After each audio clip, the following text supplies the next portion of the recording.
वचन, अपना कथन सदगुरु के जय जयकार से प्रारंभ करते थे, तो हमारे सदगुरु ने कहा, हमारी क्या औकात, हमारी क्या औकात है कि हम अपने साहब का, अपने सत्पुरुष का जो समर्थ है, जो स्वयं में समर्थ है, जो सब कुछ करने के लिए स्वयं समर्थ है, उनकी क्या जय जयकार करें। अरे जय और पराजय तो हम और आप लोगों की होती है। जय और पराजय, जस अपजस, हानि लाभ, इसमें तो हम संसार के लोग पड़े हुए हैं। ये तो जय पराजय, यश अपयश, लाभ हानि, इससे तो परमात्मा जो होते हैं, सत्पुरुष जो होते हैं, इन द्वंद से, इस जगत के द्वंद से वो तो बिल्कुल अलग होते हैं, ऊपर होते हैं। और क्या हमारे जय बुलाने से उनका जय होगा, और हम लोग जय नहीं बुलाएंगे तो हार जाएंगे क्या, उनका पराजय हो जाएगा। तो सदगुरु का जय नहीं बुलाया जाता सदगुरु के, तो आप ये समझ लीजिए, जो सत्पुरुष हैं, जो साहिब हैं, इस बात को ध्यान रखिए, जो साहिब हैं उनकी तो केवल बंदगी होती है, केवल बंदगी होती है। कबीरा कहे पुकार के, कबीरा कहे पुकार के, दो बातें कर लो, जिंदगी में दो काम कर लो। कबीरा कहे पुकार के, दो बातें कर लो, एक साहेब की बंदगी और भूखों को कछु दे। और बंदगी इसलिए, अरे बंदे तू कर बंदगी, जो चाहे दीदार, अगर दीदार चाहते हो, दर्शन चाहते हो, तो बंदे तू कर बंदगी, जो चाहे दीदार, अवसर मानुष जन्म का मिले न दूजी बार। दोबारा अवसर नहीं मिलेगा। ये मानुष तन किसी को बार बार नहीं मिलता है। मानुष ऐसा जीवरा मिले न दूजी बार, और पक्का फल जो गिर पड़ा तो बहुरी न लागे डार। एक बार फल वृक्ष के डाल से टूटकर गिर गया तो दोबारा डाल पे कभी नहीं लगता।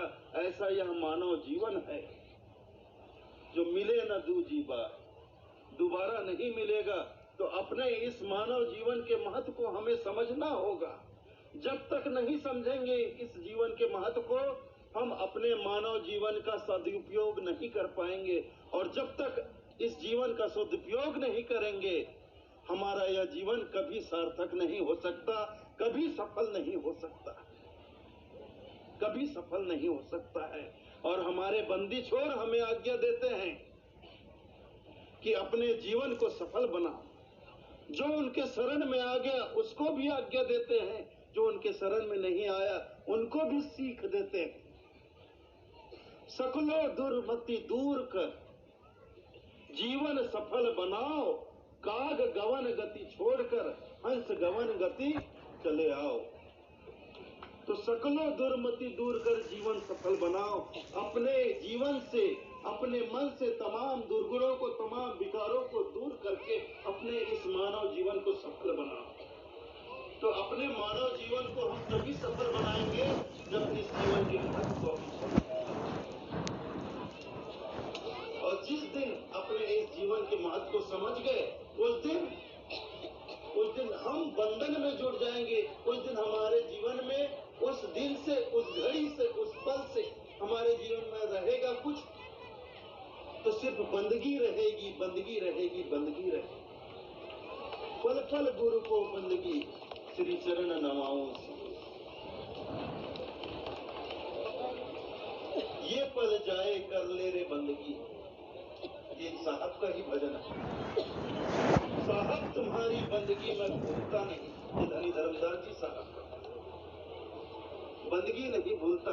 खाना भूल जाता हूँ, पानी पीना भूल जाता हूँ, सोना भूल जाता हूँ, नहाना भूल जाता हूँ,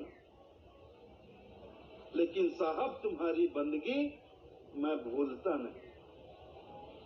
तो ऐसे धर्मदास एक एक भक्त को बनना पड़ेगा। ये मत समझो कि इस संसार में एक ही धर्मदास हुए। वो धर्मदास बांधवगढ़ के इसलिए हुए क्योंकि इस पंथ में वो आदर्श बन सके, सबको इस बात के लिए प्रेरित कर सके कि जब तक तुम भी धर्मदास नहीं बनोगे तुम्हारा जीवन सफल नहीं होगा।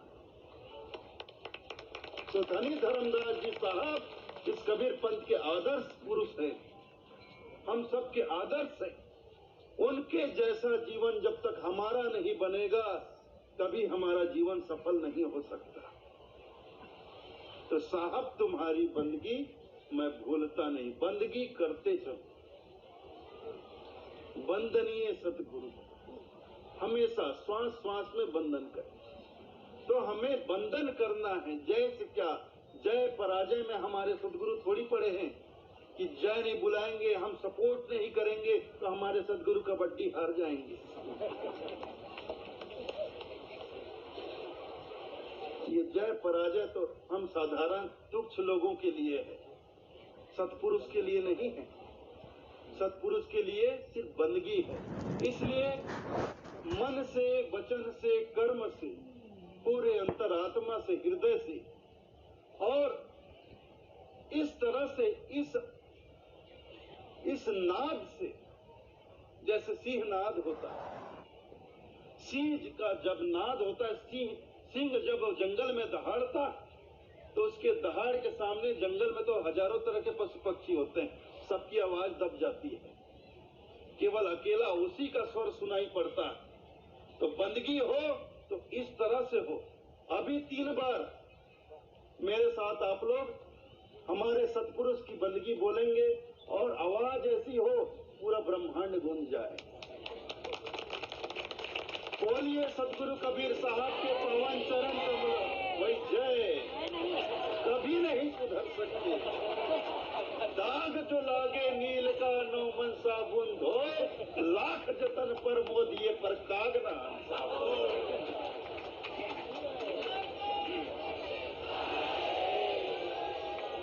हमारे सदगुरु कबीर साहब के पावन चरण कमलों में सब प्रेम साहेब